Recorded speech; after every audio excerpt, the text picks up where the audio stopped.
தவணை தொகையை கட்டக்கோரி வங்கி நிர்வாகம் வற்புறுத்தல். பெண் தற்கொலைக்கு முயற்சி. மருத்துவமனையில் இஸ்லாமியர்கள் திரண்டதால் பரபரப்பு. வேலூர் மாவட்டம் குடியாத்தம் அருகே வாங்கிய கடனுக்காக தவணை தொகையை கட்ட வங்கி நிர்வாகம் வற்புறுத்தியதால் பெண் தூக்கிட்டு தற்கொலைக்கு முயன்றார்.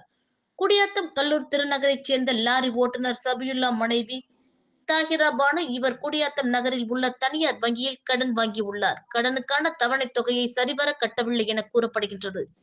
இதனால் வங்கி அலுவலர்கள் அவரது வீட்டுக்கு சென்று தவணை தொகையை கட்டுமாறு வற்புறுத்தியதாக தெரிகின்றது. அப்போது இரு தரப்பினருக்கும் இடையே வாக்குவாதம் ஏற்பட்டுள்ளது. இதனால் விரக்தியடைந்த பானு தூக்கிட்டு தற்கொலைக்கு முயன்றுள்ளார்.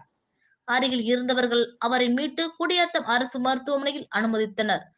மருத்துவர்கள் அவருக்கு சிகிச்சை அளித்தனர். இது குறித்த தகவல் அறிந்தும் பானுவின் உறவினர்கள் மற்றும் இஸ்லாமியர்கள் மருத்துவமனையை முற்றுகையிட்டனர்.